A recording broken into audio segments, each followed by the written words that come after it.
this lecture I'm going to be talking about how to get your gig featured or on the front page of Fiverr. Now, I cannot guarantee this, obviously.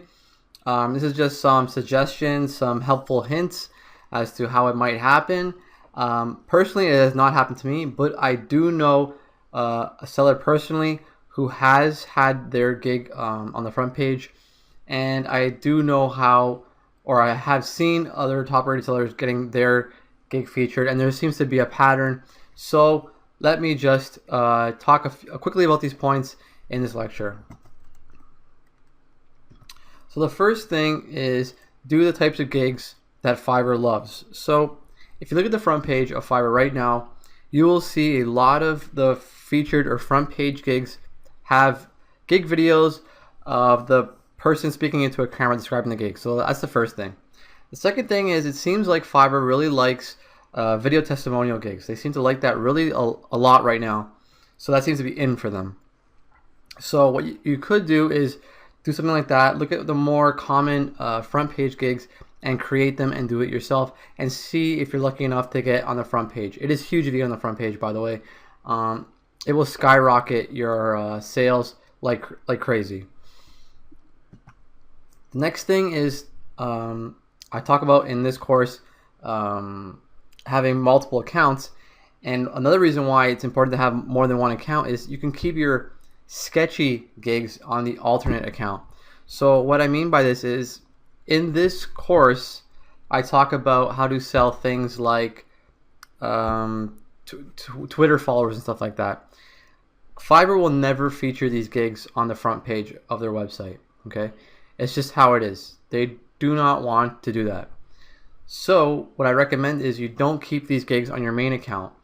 Your main account is where all the clean the gigs that Fiverr loves, they're on your main account. The sketchier gigs, which I hate calling them that, you keep them on your alternate account. Okay.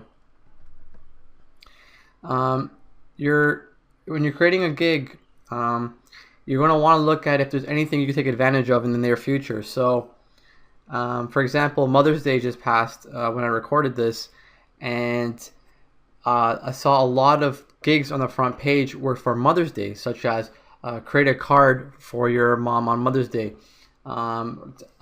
wish your mom happy Mother's Day in a video. So what you're going to want to do is, as holidays and themes come up, Fiverr loves to feature those kinds of gigs on their front page. So take advantage of that. On your main account, create a St. Patrick's Day gig, Christmas gig, things like that. You can even just create a variation of one gig that's selling really well right now for you and do a themed version of it. It's very likely it'll be picked up. And oftentimes Fiverr has entire categories dedicated just for these gigs when the holiday is present. So when it's Christmas, you'll see a Christmas category on Fiverr, and you'll want to get your gig listed in there. The last thing is, as crazy as this sounds, is to contact Fiverr. I know this sounds crazy, but it has worked for a few people. What you do is you actually contact Fiverr, you tell them a little bit about yourself, you tell them that you're new to Fiverr, you tell them how much you love the site, blah, blah, blah, and then you ask if they could feature you or consider featuring you on their website, and you tell them why. And you'd be surprised how often they might consider it or even do it. So it's worth a shot. It'll take 5 or 10 minutes of your time, and it could end up earning you hundreds of dollars in a day. So it's worth trying, and if none of these other tips work for you, the last one is worth a shot. So that's it for this lecture, guys. I just want to quickly talk about that. It's an interesting topic. Like I said, I can't guarantee it. No one can.